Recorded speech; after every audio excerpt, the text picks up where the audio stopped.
Hello everyone, welcome back. Today's story is from r/TalesfromTechSupport. Why I'm on paid leave over a $5 flash drive, with nothing of value on it, getting smashed. Some back information: I work for a corporation and/or institution where users handle enough information to be able to commit at least 2 to 3 felonies for every little query they touch, which isn't that hard to imagine. As such, they have a lot of policies that seem like extreme overkill, but, on some level, I agree with the attempt. The actual application of the rules I think borders on insanity, but the attempts aren't all complete failures. So some info you need to know: there's an internal USB connector inside the case. All the external USB ports have physical blocks superglued in. This is another story I've already posted. So, Friday morning 8 a.m. I'm sitting around waiting for a ticket, something to do. I get a call in that a computer can't log in. There's no ticket because, well, they can't log in to start a ticket. Entirely understandable. The computer is network login, so there's 1,000 different things it can be. Heck, it could just be unplugged and not turning on. Yeah, I'll know how users can be. I head up to their cubicle and start checking. Everything is plugged in, the computer turns on and there's no internet. I switch her network cord with her neighbor's to check the cord, everything upstream. Her neighbor's computer connects with her jack. I log into the local admin account and there's no internet connection or network connection at all. Check device manager and there's the problem. The driver for the onboard network got corrupted or something, can't roll it back either. Great, this means I need authorization from cybersecurity to use a flash drive, and then I'll need to tear the computer apart to get to a USB port that is hidden inside the case that isn't superglued. Now the key for the case requires my supervisor to sign off on it and give me the key for the case lock. As well, I have to write up the ticket and put it into the system. I run down to the Bat Cave and download the driver for her computer and email it to my boss, with a note to stick it on a thumb drive. And then walk to his desk. Hey boss, I emailed you a network driver I need on a thumb drive. I also need you to submit my authorization form to CyberSec for the use of a portable storage device. Yes, that really is 2 forms. So, we sent the form off to cybersecurity to authorize the request for USB storage device usage. Time estimated on the work, 15 minutes. Reason: copying network drivers to get the computer back on the network. Half an hour later, no response. Head of IT calls down to cybersecurity to get an ETA. 10 minutes later the request comes back as denied. Reason: just email the file.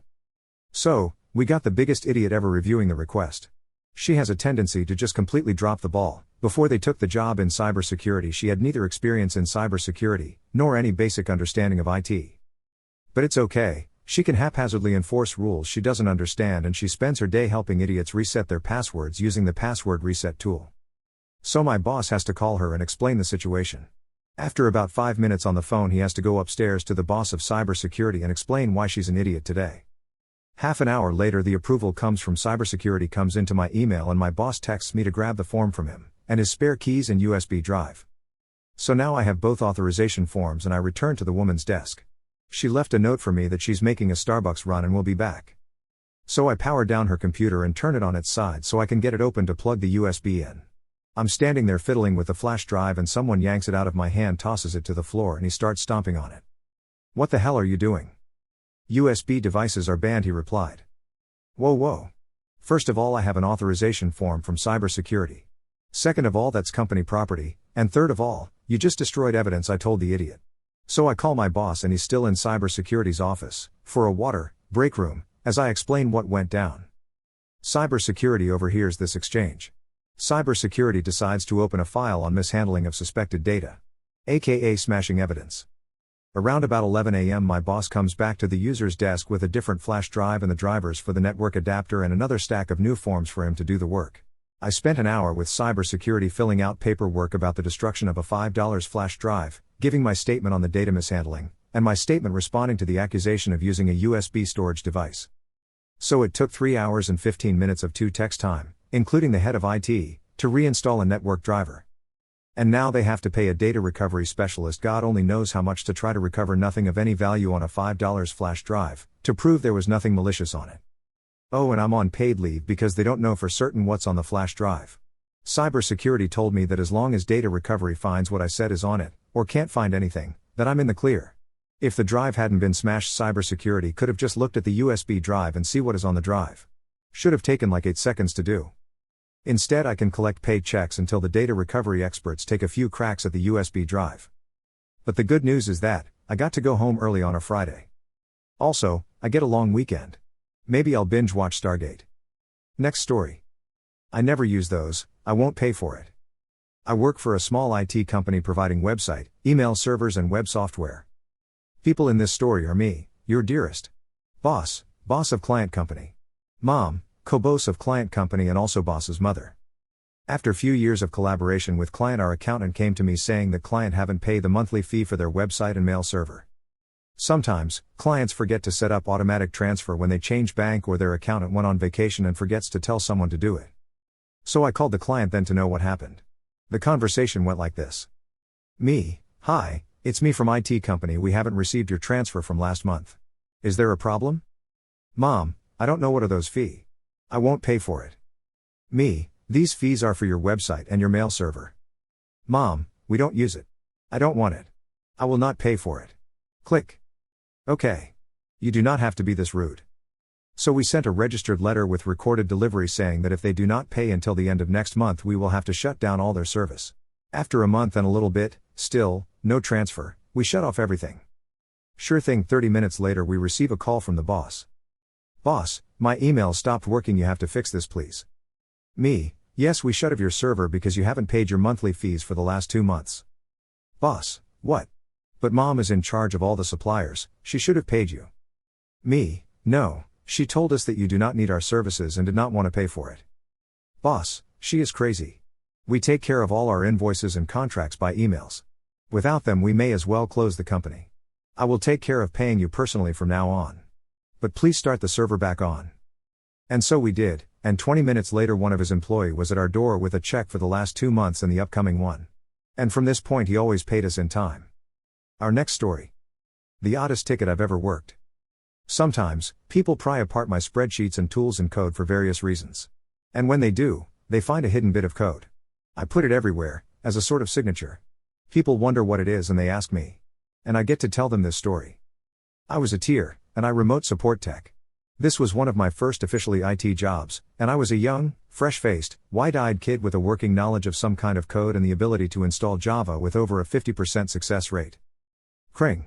Went the phone. I perked up. Another customer desperately in need, on the brink of disaster, had called upon me to single-handedly resolve their problem and leave them 110% satisfied. A problem I alone had the keys to fix, so long as it was within the exceptionally narrow purview of the types of problems I was trained to handle. Thanks for calling Tech Support Megacorp. My name is Clickety, can I have your name and client number, please? There was a long pause and then the person slowly gave me their info. I plugged it into my system and bam. I looked at the client's info, they were based out in Washington State. A very remote office, easily 3 or 4 hours drive from their nearest desk-side support analyst. If I couldn't fix their issue, they might not be up and running for days. I was their last hope. So our computer's been running really slow, the guy starts out, and I jump on it. I see. Let me see if you have any hanging processes going on. Do you know what version of Java you're running? Have you recently uninstalled or reinstalled any programs? No to all of these. Our remote session was lagging for sure. But I couldn't find out what was the cause. See, it started after this storm. The guy went on to a ramble about the weather and how they've been dealing with landslides and other unrelated things. Meanwhile, I keep scrounging for data in the system. The processor was just running so slow. And it's been hot and the computer smells pretty funny. I stopped. Smells funny? Have you cleaned it recently to get the dust out of it? I feel like a genius. In my mind, once he vacuumed that up he'd be all good to go. There was a long pause while the guy presumably took the case off the PC. Then oh god. Slam. Slam. Over there. Strings of profanity. Then quiet. Sir? I asked after a moment. Are you still there? Is everything okay? No. He shouts. There's a hole in the wall, and it looks like they got in after the storm. Oh crap, they've built a hive. What? He repeated himself. So, yeah, can you get someone out here with a new PC or something? I know it's hard to get someone out here and all. Undeterred, I assured them I'd have someone out as soon as I could. I typed up the ticket and sent it on its way, and I never heard how it got resolved. But I will never forget that ticket as I sent it on its way. Computer completely filled with bees. Sending to desk-side support. I learned something important that day. Never take a problem at face value or assume you have all the pertinent info, no matter how usual it may seem. Listen when the customer gives you background info, some of it might be important. And never, ever, choose to work in desk-side repair in the mountains. And that is why, In every code or spreadsheet I've ever written, somewhere you will find the phrase computer completely filled with bees. To remind myself that no matter how much I feel like a genie ooze, there's always room for being completely wrong and completely surprised. That's it for now. See you in the next post.